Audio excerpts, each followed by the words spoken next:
Higher secondary ചരിത്ര പാഠഭാഗത്തേക്ക് എല്ലാവർക്കും സ്വാഗതം. നിങ്ങൾക്കറിയാം, നമ്മൾ പഠിച്ചുകൊണ്ടിരിക്കുന്നത് theme 4 the central Islamic lands, പ്രമേയം 4 മധ്യ ഇസ്ലാമിക രാജ്യങ്ങൾ. ഇതാണ് പഠിച്ചുകൊണ്ടിരിക്കുന്നത്. പറഞ്ഞു, അതിനകത്ത് ചില വാക്കുകളൊക്കെ ചില വ്യക്തങ്ങളായ ഭാഗങ്ങളുണ്ട്, ചില ഭാഗങ്ങൾ മനസ്സിലാക്കാൻ 1-2 തവണ കൂടുതൽ വായന വേണ്ടി വരും. അതുകൊണ്ട് തന്നെ പറഞ്ഞ പല ഭാഗങ്ങളും നമ്മളൊന്നുകൂടി ആവർത്തിക്കുന്നുണ്ട്. സ്ഥിരം പോലെ ഉറവിടങ്ങളാണ് ഒന്നാമത്. ഉറവിടങ്ങൾ ഒരു സ്ഥിരം ചോദ്യമല്ല. നമുക്ക് 11 പാഠത്തിലെ ഏതെങ്കിലും ഒരു പാഠത്തിൻ്റെ ഉറവിടം ചോദിച്ചാലായി എന്നുള്ളതേ ഉള്ളൂ. എങ്കിലും നമുക്ക് അത്യാവശ്യം ഉറവിടങ്ങളെ പറ്റി നോക്കാം. അപ്പോൾ ഉറവിടങ്ങളെ പറ്റിയും കാണാൻ പറ്റും. Semi historical works such as biographies, ജീവചരിത്ര ഗ്രന്ഥങ്ങളെ സെമി ഹിസ്റ്റോറിക്കൽ വർക്ക്സ് എന്നാണ് പറയുന്നത്. പിന്നെ പ്രവാചകൻ്റെ പ്രവർത്തനങ്ങളും പറച്ചിലുകളുമാണ് നമുക്ക് ഏറ്റവും പ്രധാനം. ഹദീത്തുകൾ, ഖുറാൻ്റെ വ്യാഖ്യാനങ്ങൾ, തഫ്സീർ, ഇതൊക്കെ നമുക്കിതിന് ഉപയോഗിക്കാം. പിന്നീട് ക്രോണിക്കിൾസ് എന്നുള്ള വാക്ക് നമ്മൾ സ്ഥിരം ഉപയോഗിക്കാറുള്ളതാണ്. ദിനവൃത്താന്തങ്ങൾ, നമ്മൾ പറയും മിനിറ്റ്സുകൾ പോലെ എഴുതി വെക്കുന്നതാണെന്ന് ആ കാലഘട്ടത്തിൽ. അതിനൊക്കെ വലിയ പ്രാധാന്യം കൊടുത്തായിരുന്നു ഇസ്ലാമിക കക്ഷിക്കാർ. അത് വെച്ച് അതിന് വളരെ ശേഷമാണ് നമ്മൾ പറഞ്ഞ ഇഗ്നസ് ഗോൾഡ് സിഗറിനെ പോലത്തുള്ള എഴുത്തുകാരുടെ പുസ്തകങ്ങൾ. ഇവയൊക്കെ ഉറവിടങ്ങളായിട്ട് നമുക്ക് പരിഗണിക്കാമെന്ന് പറഞ്ഞു. പിന്നെ നമുക്ക് എക്സാമ്പിൾ ആയിട്ട് ചോദിക്കുന്ന അറബ്സ് ബിഫോർ മുഹമ്മദ്, ബെഡോയിനീസ് എന്ന് പറയുന്ന മുഹമ്മദിന് മുമ്പുള്ള. അപ്പോൾ അറബികൾ മുഹമ്മദിന് മുമ്പ് അലഞ്ഞു തിരിഞ്ഞ് നടക്കുന്ന, ഒട്ടകങ്ങളെയും കൊണ്ടൊക്കെ ആ മണലാരണ്യങ്ങളിൽ അരിഞ്ഞു നടക്കുന്ന വിഗ്രഹാരാധകരും അന്ധവിശ്വാസങ്ങളിൽ മുഴുകിയവരുമായിട്ടുള്ള ഒരു ജനതയായിരുന്നു പറഞ്ഞു. അതിൽ നിന്നാണ് ഇന്നത്തെ നിലയിലുള്ള ഇസ്ലാം ലോകത്ത് 100 കോടി ആൾക്കാർ പല രാജ്യങ്ങളായിട്ട് വിശ്വസിക്കുന്ന ഈ വലിയ മതം ഇദ്ദേഹം സൃഷ്ടിച്ചെടുക്കുന്നത് ഇതിൽ നിന്നാണ്. അന്ധവിശ്വാസത്തിലാണ്ട് കിടന്ന ഒരു സമൂഹത്തിൽ നിന്നാണ്. അറബ്സ് ഒരുപാട് ട്രൈബുകളായിട്ട് തരംതിരിച്ചേക്കുമായിരുന്നുവെന്നും, അപ്പോൾ ആ ട്രൈബുകൾ തമ്മിലടിച്ചുകൊണ്ടിരിക്കുകയായിരുന്നെന്നും, എങ്കിലും അവർക്കെല്ലാം തന്നെ മെക്ക ഒരു പുണ്യസ്ഥലമായിരുന്നു എന്നുള്ളതും, A Sacred place without violence എന്ന് നമ്മൾ പറഞ്ഞു. അപ്പോൾ ആ മെക്കയിൽ അവർക്കെല്ലാവർക്കും ആരാധിക്കാനുള്ള സ്ഥലം, കാബയിലെ എല്ലാവരുടെയും വിഗ്രഹങ്ങൾ വെക്കാനും ആരാധിക്കാനുള്ള സ്ഥലം, വാണിജ്യ കേന്ദ്രത്തിനടുത്തായിട്ട് വളരെ പ്രാധാന്യമുള്ള സ്ഥലം ഉണ്ടായിരുന്നു എന്നൊക്കെ അറബികൾക്ക് ഇതിനു മുമ്പുള്ള കാര്യം. അപ്പോൾ ലൈഫ് ഓഫ് മുഹമ്മദ് വേണമെങ്കിൽ ഒരു സിംഗിൾ ചോദ്യമായിട്ട് ചോദിക്കാം. മുഹമ്മദിൻ്റെ life, early life of Muhammad എന്ന് പറഞ്ഞാൽ 4 മാർക്കിന് വയ്ക്കുക. ഇല്ലെന്നുണ്ടെങ്കിൽ ആ ഈ നേരത്തെ പറഞ്ഞ കാര്യങ്ങൾ, പിന്നെ നബിക്ക് മുമ്പുള്ള ഇസ്ലാം, നബിയുടെ ജീവിതം, ശേഷമുള്ള ഇസ്ലാം ഒക്കെ കൂടെ ചേർത്ത് 8 മാർക്കിനായിട്ട് വേണമെങ്കിൽ ചോദിക്കാം. എന്തായാലും നമുക്ക് കാണാൻ പറ്റും, മെക്കയിലെ ഖുറൈശി ഗോത്രത്തിലെ 571 AD ജനിച്ച മുഹമ്മദ്.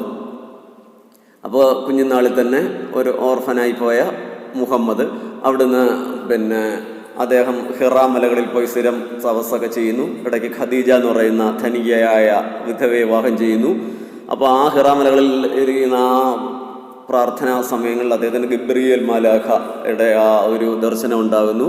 അപ്പോൾ ലോകത്തെ ഒരേ ഒരു ആരാധിക്കപ്പെടേണ്ട ഒരാൾ പരമകാരുണികനായ അള്ളാഹു ആണെന്നും അദ്ദേഹത്തിന് വെളിപാടുണ്ടാകുന്നു. അദ്ദേഹത്തിന് കിട്ടിയ വെളിപാടുകൾ എല്ലാം കൂടെ കൂട്ടിച്ചേർത്താണ് ഖുർആൻ ഉണ്ടായെന്ന് പറഞ്ഞു. അപ്പോൾ ഇസ്ലാം അതോടുകൂടിയല്ല, അതിന് വളരെ മുമ്പ് തന്നെ നിലനിന്നിരുന്ന ഒന്നാണെന്നും അതിൻ്റെ അന്ത്യപ്രവാചകനാണ് മുഹമ്മദ് എന്ന് ഓർക്കുക.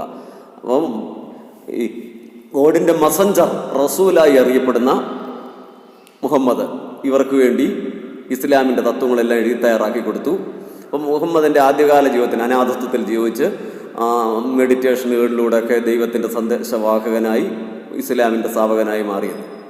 പിന്നെ പരീക്ഷയ്ക്ക് നമുക്ക് 100% ചോദിക്കുന്നുള്ള ചോദ്യത്തിലൂടെയാണ് ഇപ്പം പോകുന്നത്. The 5 pillars of Islam, declaration of faith. ഒരു ഇസ്ലാം അദ്ദേഹത്തിൻ്റെ വിശ്വാസം പ്രഖ്യാപിക്കണം. Muslims must state that there is one God Allah and Muhammad is his prophet.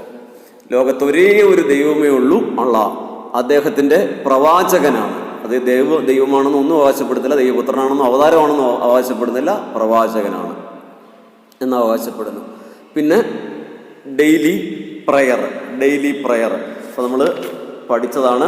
അപ്പോൾ അത് നിർബന്ധമായിട്ടും ആ 5 പില്ലേഴ്സ് ഓർത്ത് ഇരുന്നേ മതിയാകത്തുള്ളൂ. Faith, prayer, charity, fasting and hajj. നിങ്ങൾക്ക് ഇതിൽ വായിക്കാൻ പറ്റും. Faith, prayer, charity, fasting and hajj. കഴിഞ്ഞ ദിവസം നമ്മൾ പറഞ്ഞതാണ് ഇത്രയെണ്ണം. ഇത് നമുക്ക് ഉറപ്പായിട്ട് എക്സാമിന് ചോദിക്കാവുന്നതാണ്. പിൽഗ്രിമേജ് ടു ഹജ്ജ് ആയിരുന്നു, പിൽഗ്രിമേജ് ടു മെക്ക, അതിന് പറയുന്ന പേരാണ് ഹജ്ജ്. The fifth pillar of Islam is the hajj. Once in a lifetime, if they are physically and financially able, Muslims are to journey to Mecca in Saudi Arabia and perform the rituals of the hajj. അപ്പോൾ ഏതൊരു മുസ്ലിം അയാൾ അതിനുള്ള സാമ്പത്തികാവസ്ഥയും ആരോഗ്യാവസ്ഥയും ഉണ്ടെങ്കിൽ ഉറപ്പായും ഹജ്ജ് ചെയ്തിരിക്കണം എന്ന് നിർബന്ധമായിട്ടും പറഞ്ഞിരിക്കുകയാണ്. അപ്പോൾ ഇത്രയൊക്കെയാണ് കഴിഞ്ഞ ദിവസം നമ്മൾ പഠിച്ചത്. വ്യക്തമാവാനുണ്ടെന്ന് കരുതി ഒന്നുകൂടെ പറഞ്ഞുള്ളതേ ഉള്ളൂ. ഇന്ന് പഠിക്കുന്നത് the caliphate, expansion, civil wars and state and sect formation, ഖലീഫ ഭരണം, വ്യാപനം, ആഭ്യന്തര യുദ്ധങ്ങൾ, വിഭാഗങ്ങളുടെ രൂപീകരണം. അപ്പോൾ മുഹമ്മദിൻ്റെ കാര്യം നമ്മൾ പറഞ്ഞു. മെക്കയിൽ അദ്ദേഹത്തിൻ്റെ ആശയങ്ങൾ അംഗീകരിക്കാൻ തയ്യാറാവാതെ അദ്ദേഹത്തിനെ ഉപദ്രവിക്കാൻ ശ്രമിച്ചു. അദ്ദേഹം മദീനയിലേക്ക് രക്ഷപ്പെട്ടു. മദീനയിൽ ചെന്നവിടുത്തെ ഭരണാധികാരിയായി, റിലീജിയസ് ലീഡറും പൊളിറ്റിക്കൽ റൂളറും എല്ലാമായി തിരിച്ച് മെക്ക അറ്റാക്ക് ചെയ്തു, കോൺകർ ചെയ്തു. ഒടുക്കം മെക്ക ആധ്യാത്മിക കേന്ദ്രവും മദീന പൊളിറ്റിക്കൽ കേന്ദ്രവും ഒക്കെ ആയിട്ട് വളർന്ന കാര്യമൊക്കെ പറഞ്ഞു. അപ്പം അതിനുശേഷം ഇദ്ദേഹത്തിന് ശേഷം എന്ത് സംഭവിച്ചു എന്നാണ് യഥാർത്ഥത്തിൽ കാലിഫേറ്റിൽ പഠിക്കുന്നത്. Muhammad died in 632 at Medina. Muhammad 632 മദീനയിൽ മരിച്ചു കഴിഞ്ഞു. After his death no one could legitimately claim to the next prophet of Islam. ലീഗലായിട്ട് ഇദ്ദേഹത്തിന് ശേഷം ആരും പിന്തുടർച്ചാവകാശികളില്ല. എന്താ കാര്യം? ബുദ്ധിപരമായി തന്നെ പ്രോഫറ്റ് പറഞ്ഞിരുന്നു, ഞാൻ അന്ത്യപ്രവാചകനാണ്, I am the last prophet എന്ന് പറഞ്ഞിരുന്നു. ഇല്ലെന്നുണ്ടെങ്കിൽ ഈ പിന്തുടർച്ചാവകാശം ആവശ്യപ്പെട്ടുകൊണ്ട് ഒരുപാട് പേര് വരും എന്നുള്ളത് അദ്ദേഹത്തിന് അറിയാമായിരുന്നു. There was no established principles of succession. പിന്തുടർച്ചയ്ക്ക് വേണ്ടിയുള്ള വ്യക്തമായ നിയമങ്ങളൊന്നുമില്ലായിരുന്നു. The biggest innovation was the creation of the institution of caliphate. Caliphate ഖലീഫ സ്ഥാനത്തിൻ്റെ ആരംഭമാണ് ആ കാലത്തെ പ്രധാന കണ്ടുപിടുത്തം. According to this institution, the leader of the community became the deputy of the prophet. Deputy of the prophet എന്ന് പറയുന്നതാണ് ഖലീഫ. അപ്പോൾ ഖലീഫയുടെ ഡെപ്യൂട്ടിയായിട്ട്, ഖലീഫയുടെ നിയോഗിക്കുന്ന ആളായിട്ട്, ഖലീഫയുടെ റെപ്രസെൻറ്റേറ്റീവായിട്ട്, പ്രോഫറ്റിൻ്റെ റെപ്രസെൻറ്റേറ്റീവായിട്ട് ഖലീഫ സ്ഥാനം വന്നു. അത് ഇസ്ലാമിനെ പിടിച്ചു നിർത്തുന്നതിൽ വലിയ പങ്ക് വഹിച്ചു. അപ്പോൾ മുഹമ്മദിന് ശേഷം തമ്മിലടിച്ച് പിരിയേണ്ട ഇസ്ലാം തമ്മിലടിച്ച് തുടങ്ങി, അങ്ങ് ഇനിയും ആയിട്ട് പ്രശ്നങ്ങൾ തുടങ്ങി. അപ്പോൾ അത് മൊത്തം പിടിച്ചു നിർത്താനും ഇസ്ലാമിനെ വളരെ ശക്തി ആർജിച്ച് ഇന്നത്തെ ഒരു വലിയ വളർച്ചയിലോട്ട് കൊണ്ടുവരാനും കഴിഞ്ഞത് ഖലീഫമാർക്കാണ്. ഖലീഫ was the spiritual leader of the Muslims and head of Arab state. മുസ്ലിങ്ങളുടെ ആധ്യാത്മിക നേതാവാണ് ഖലീഫ. അതുപോലെ തന്നെ അറബി സാമ്രാജ്യത്തിൻ്റെ ഭരണകർത്താവുമാണ്. The caliphate had 2 objectives. കാലിഫേറ്റിന് 2 ഒബ്ജക്റ്റീവ് ഉണ്ട്.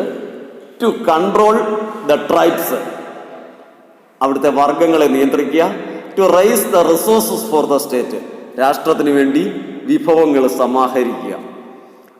After Muhammad's death many tribes broke away from the Islamic state.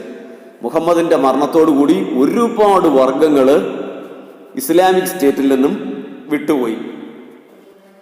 The first caliph Abu Bakr suppressed all the revolts by a series of campaigns.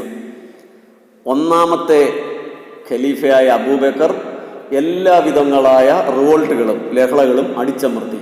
The second caliph Umar adopted a policy of expanding the power of the state. Umar ആണെങ്കിൽ ഈ സാമ്രാജ്യ വിസ്തൃതിക്ക് പരിശ്രമിച്ചു. രണ്ടാമത്തെ ഖലീഫ. The 3 successful campaigns the Arabs brought Syria, Iraq, Iran and Egypt under the control of Medina. അപ്പോൾ ഈ തുടർച്ചയായ യുദ്ധങ്ങളിലൂടെ സിറിയ, ഇറാഖ്, ഇറാൻ എല്ലാം മെദീന ഭരണത്തിൻ്റെ കീഴിലാക്കുവാൻ ഇവർക്ക് കഴിഞ്ഞു. അതിനെല്ലാം കാരണമായത് മിലിറ്ററി സ്ട്രാറ്റജി, യുദ്ധതന്ത്രം, റിലീജിയസ് ഫോർവർ, മതപരമായിട്ടുള്ള ആനുകൂല്യങ്ങൾ, and the weakness of the opposition. അതെന്താണെന്നറിയാമോ? ബൈസാന്റിയൻ സാമ്രാജ്യത്തിൻ്റെയും സസാനിയൻ സാമ്രാജ്യത്തിൻ്റെയും തകർച്ച. അതുകൊണ്ട് ഇവർക്ക് എളുപ്പമായിരുന്നു കാര്യങ്ങൾ. Further campaigns were launched by the third ഖലീഫ Uthman to extend control of the central Asia. അപ്പോൾ ഉത്മാനും ഫർദർ ക്യാമ്പയിൻസ് നടത്തി. അപ്പോൾ ആദ്യത്തെ 4 പേർക്കും വളരെ എളുപ്പത്തിൽ തന്നെ ഇസ്ലാമിൻ്റെ വളർച്ച സാധിച്ചു. മുമ്പോട്ട് അത്ര എളുപ്പമല്ല. The caliphs introduced a new administrative system in all conquered territories. ഖലീഫമാരെല്ലാ പിടിച്ചെടുത്ത സ്ഥലങ്ങളിലും നല്ല അഡ്മിനിസ്ട്രേറ്റീവ് സിസ്റ്റം കൊണ്ടുവന്നു. The taxes paid by Muslims and share of the booty from the raids were the main sources of income to the central treasury. രാജാവിൻ്റെ ഖലീഫമാരുടെ ഇസ്ലാമിക സാമ്രാജ്യത്തിൻ്റെ ഏറ്റവും വലിയ വരുമാനം മുസ്ലിങ്ങൾ കൊടുക്കുന്ന നികുതിയും മറ്റു സ്ഥലങ്ങളിൽ റെയ്ഡ് നടത്തുമ്പം അവിടുന്ന് കിട്ടുന്ന വരുമാനവുമായിരുന്നു. The caliphs followed toleration and respect towards non Muslim population. അമുസ്ലിങ്ങളോടും അവർ ബഹുമാനം കാണിച്ചു. Non Muslims are permitted to retain their property rights and religious practices. അമുസ്ലിങ്ങളും അവരുടെ സമ്പത്തൊക്കെ സൂക്ഷിക്കാനും അവരുടെ മതപരമായ അവകാശങ്ങളൊക്കെ കാത്തുരക്ഷിക്കാനും ഒക്കെ ഉള്ള താല്പര്യം ഈ ഖലീഫമാർ ചെയ്തു. For this they had to pay taxes like ഖറജ് ആൻഡ് ജസിയ. അപ്പോൾ ഈ അമുസ്ലിങ്ങൾ ഒരു നികുതി കൊടുക്കണമായിരുന്നു ഈ സംരക്ഷണത്തിന് പകരമായിട്ട്. ഖറജ് എന്നോ ജിസിയ എന്നോ ഒക്കെ പറയാം. Jews and Christians were declared protected subjects of the state. ഇപ്പോഴവിടുത്തെ മുസ്ലിങ്ങളെന്ന് പറയുമ്പോൾ Jews and Christians were declared protected subjects of the state. സ്റ്റേറ്റിലെ പ്രൊട്ടക്റ്റഡ് സബ്ജക്ട്സ് ആയിട്ട് അറിയപ്പെടുന്നത് ജൂതന്മാരും ക്രിസ്ത്യാനികളുമൊക്കെയാണ്. അപ്പോൾ അവരെ രാഷ്ട്രം സംരക്ഷിച്ചിരുന്നു എന്നുള്ളതാണ് ഖലീഫമാരുടെ ഭരണം. അപ്പോൾ ഖലീഫമാരെന്ന് പറഞ്ഞാൽ ആരാന്ന് മനസ്സിലായി? The representatives of Muhammad. റെപ്രസെൻറ്റേറ്റീവ്സിനേക്കാൾ ഉപരി ഇതിൽ പറഞ്ഞിരിക്കുന്നത് അദ്ദേഹത്തിൻ്റെ ഡെപ്യൂട്ടീസ്. അതിന് ശേഷമല്ലേ ഇവർ അധികാരം ഏറ്റെടുക്കുന്നത്. അപ്പോൾ ഒന്നാമത് ഖലീഫ അബൂബക്കർ വരുന്നുണ്ട്, ഉമർ വരുന്നുണ്ട്, പിന്നെ ഉസ്മാൻ വരുന്നുണ്ട്. അപ്പോൾ ഇവർക്ക് കണ്ടിന്യൂസ് ആയിട്ട് ഭരണം വളരെ നല്ല രീതിയിൽ കൊണ്ടുപോകാൻ കഴിയുന്നു. അപ്പം 4-5 ഖലീഫമാരുടെ കാലമായപ്പോഴേക്കും സംഗതികൾ അത്ര എളുപ്പമല്ലാത്ത രീതിയിലാകുകയും ചെയ്യുന്നു. ഇനി നമുക്ക് ഉമയ്യദ്സിലേക്ക് പോവാം. Umayyads and the changes introduced by Umayyads in politics or administration. അങ്ങോട്ട് പോകുന്നതിന് മുമ്പ് 3-ാം ഖലീഫയായ ഉസ്മാന്റെ കാലത്ത് തന്നെ പ്രശ്നങ്ങൾ ആരംഭിക്കുന്നു. Usman Medina the measures Usman created strong opposition Iraq, Egypt and Medina. മെക്കയിൽ നിന്നുള്ള ആൾക്കാരെയും കൊണ്ട് സ്വന്തം ഭരണം നിറയ്ക്കാൻ ശ്രമിച്ചപ്പോൾ മറ്റു സ്ഥലങ്ങളിൽ നിന്നുള്ളവരെല്ലാം എതിർപ്പ് വരുന്നു. അപ്പോൾ ഈ എതിർപ്പിനിടയ്ക്ക് ഉസ്മാൻ വധിക്കപ്പെടുന്നു. ഉസ്മാൻ കഴിഞ്ഞിട്ട് അലി 4-ാമത്തെ ഖലീഫയായിട്ട് മാറുന്നു. അപ്പോൾ അലിയുടെ കാലഘട്ടത്തിലും പ്രശ്നം ഉണ്ടാകുന്നു. അന്നാണ് നിങ്ങൾ ഇന്ന് കേട്ടിട്ടുള്ള ഏറ്റവും ശക്തമായ 2 വിഭാഗമായിട്ട് ഇസ്ലാം മാറുന്നത്, ഷിയാസ് ആൻഡ് സുന്നീസ്. ഷിയാകളും സുന്നികളുമായിട്ട് ഇസ്ലാം 2 വിഭാഗമായിട്ട് മാറുന്നത് 4-ാമത്തെ ഖലീഫയായ അലിയുടെ കാലഘട്ടത്തിലാണ്. അപ്പം അതിലെ ഒരു വിഭാഗം അലിയെ സപ്പോർട്ട് ചെയ്യുന്നു, മറുവിഭാഗം അദ്ദേഹത്തിനെ എതിർക്കുന്നു. അപ്പോൾ ആ മറുവിഭാഗം പ്രവാചകനായ മുഹമ്മദിന്റെ വൈഫായ ഐഷയോടുകൂടി അലിയെ ആക്രമിക്കുന്നു. Ali defeated them in the battle of camel യുദ്ധത്തിൽ ഐഷയെയും എതിരാളികളെയെല്ലാം അലി പരാജയപ്പെടുത്തുന്നു. പക്ഷേ പ്രശ്നങ്ങൾ അവിടെ തീരുന്നില്ല. അലിയെ എതിർക്കുന്നവർ ഖാരിജീസ് എന്ന് പറയുന്ന ഒരു വിഭാഗം വളർന്നു വരുന്നു. ഈ ഖാരിജീസ് അലിയെ അസാസിനേറ്റ് ചെയ്ത് കൊന്നുകളയുന്നു. പിന്നെ മോസ്ക് അറ്റ് കുഫായിലെ ഒരു മോസ്കിൽ വെച്ച് കൊന്നുകളയുന്നു. അപ്പോൾ നമുക്ക് Muawiya became the next Khalifa in 1661. He founded Umayyad dynasty. അവിടെ തൊട്ടാണ് നമുക്ക് ഉമയ്യദിലോട്ട് കടക്കേണ്ടത്. മുആവിയ എന്ന് പറയുന്ന നേതാവ് അടുത്ത ഖലീഫയായിട്ട് 661 വരുന്നു. ഇദ്ദേഹം Umayyad dynasty. The Umayyads and the centralization of polity. ഉമയ്യദുകളും രാഷ്ട്ര ഭരണ വ്യവസ്ഥയുടെ കേന്ദ്രീകരണമാണ്. Umayyad was a wealthy clan among the Quraishi tribe. Quraishi വംശത്തിലെ, നബിയുടെ വംശത്തിലെ ഏറ്റവും ശക്തമായൊരു വർഗമായിരുന്നു. The 5th caliph was the founder of the Umayyad dynasty. Muawiya Umayyad സാമ്രാജ്യം സ്ഥാപിക്കുന്നു. The Umayyads implemented a series of political reforms. അത് വേണം ചോദിക്കാം. ഉമയ്യദുകൾ കൊണ്ടുവന്ന പരിഷ്കാരങ്ങൾ, രാഷ്ട്രീയ പരിഷ്കാരങ്ങളെല്ലാം വേണമെങ്കിലെന്നല്ല ചോദിക്കാം. രാഷ്ട്രീയ പരിഷ്കാരങ്ങളെല്ലാം. The first Umayyad caliph Muawiya moved his capital to Damascus. 1ാമത്തെ പരിഷ്കാരമായി തലസ്ഥാനം ഡെമാസ്കസിലേക്ക് മാറ്റി. He also introduced hereditary succession and persuaded the leading Muslims to accept his son as his heir. ഇദ്ദേഹം പിന്തുടർച്ച പരമ്പരാഗതമാക്കി, ഹെർഡിറ്ററി സക്സഷനായി. അദ്ദേഹത്തിന് ശേഷം അദ്ദേഹത്തിൻ്റെ മകൻ അടുത്ത ഭരണാധികാരിയാകണോ എന്നുള്ളത് ഇസ്ലാമിലെ നേതാക്കന്മാരെ കൊണ്ട് ഉറപ്പിച്ചു. The Umayyad state was an imperial power. Umayyad state ശരിക്കും ഒരു രാജകീയ അധികാര കേന്ദ്രമാണ്. It was no longer based directly on Islam. അപ്പം അങ്ങനെ പറയാനുള്ള കാര്യം എന്തുവാ, ഇസ്ലാമിക സാമ്രാജ്യങ്ങൾ മൊത്തം ശരീഅത്ത് വെച്ച് ഇസ്ലാമിക നിയമങ്ങൾ വെച്ച് മാത്രം ഭരിക്കുന്ന, അവിടെ രാജാവിനേക്കാൾ വലിയ ആളാണ് ഈ ഉമ്മയിൽ ഇടുന്ന മൗലവിമാരും ഒക്കെ. അപ്പോൾ ഇതിൽ പക്ഷെ അങ്ങനല്ല, ഇസ്ലാമികമായ കാര്യങ്ങളൊക്കെ അംഗീകരിക്കുന്നുണ്ടെങ്കിൽ പോലും ഇവർ അവരുടേതായ രാജ്യത്വത്തിലാണ് നിലനിൽക്കുന്നത്.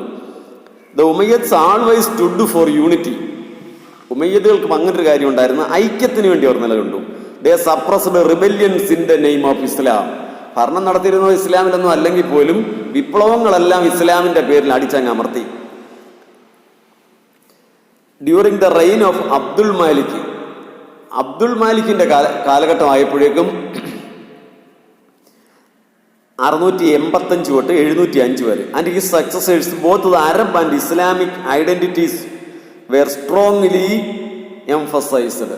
അബ്ദുൽ മാലിക്കിന്റെ കാലഘട്ടമായപ്പോൾ അറബ് ഇസ്ലാമിക്ക് ആ വ്യക്തിത്വം, ആ അറബ് ഇസ്ലാമിക് ആ സംസ്കാരം ശരിക്കും അവിടെ സ്ഥാപിക്കപ്പെട്ടു. Abdul Malik adopted Arabic as the language of administration. എക്സാമിന് ഈ അബ്ദുൽ മാലിക്കിന്റെ കോയിൻ റിഫോംസ് ഉൾപ്പെടെ എന്തെങ്കിലുമൊക്കെ പരിഷ്കാരങ്ങൾ ചോദിക്കാവുന്നതാണ്. He introduced an Islamic coinage. Abdul Malik ഒരു ഇസ്ലാമിക് കോയിനേജ് തന്നെ സ്ഥാപിച്ചതല്ല, കൊണ്ടുവന്നു. He introduced an Islamic coinage. The gold dinar and silver dirham that were circulating in the caliphate were copies of Byzantine and Iranian coins. അപ്പം ഇന്ന് ആ സാമ്രാജ്യത്തിൽ ഓടിക്കൊണ്ടിരിക്കുന്ന gold ദിനാറും silver ദിർഹവും ഒക്കെ നേരത്തെ ബൈസാന്റിയൻ ഇറാനിയൻ സാമ്രാജ്യങ്ങൾ ഓടിക്കൊണ്ടിരുന്നവ തന്നെയാണ്. ഇദ്ദേഹം എന്തോ ചെയ്തു, the symbols carried by these coins. ഈ കോയിനുകളിലെല്ലാം കുറേ സിംബലുകൾ ഉണ്ടായിരുന്നു. ക്രോസസ്, പിന്നെ ഫയർ അൾട്ടാഴ്സ്, തീക്കുണ്ടങ്ങൾ, അഗ്നികുണ്ടങ്ങൾ ഒക്കെ ഉണ്ടായിരുന്നു. Were removed and replaced by Arabic inscriptions. അതെല്ലാം എടുത്തു കളഞ്ഞിട്ട് അറബിയിലുള്ള കൊത്തുലിഖിതങ്ങൾ അതിനകത്ത് കയറ്റി. അബ്ദുൽ മാലിക്കിന്റെ ഭരണപരിഷ്കാരവുമുണ്ട്, അല്ലെങ്കിൽ നാണയ പരിഷ്കാരവുമുണ്ട്, എക്സാമിന് ചോദിക്കുന്നതാണ്. Abdul Malik built the dome of the rock in Jerusalem. ജെറുസലേമിലെ ഡോം ഓഫ് ദ റോക്ക് സ്ഥാപിച്ചത് അബ്ദുൽ മാലിക്കാണ്. ഇവയൊക്കെ അബ്ദുൽ മാലിക്കിന്റെ ഭരണപരിഷ്കാരങ്ങളാണ്. ശരി, ശേഷം അടുത്ത ക്ലാസ്സിൽ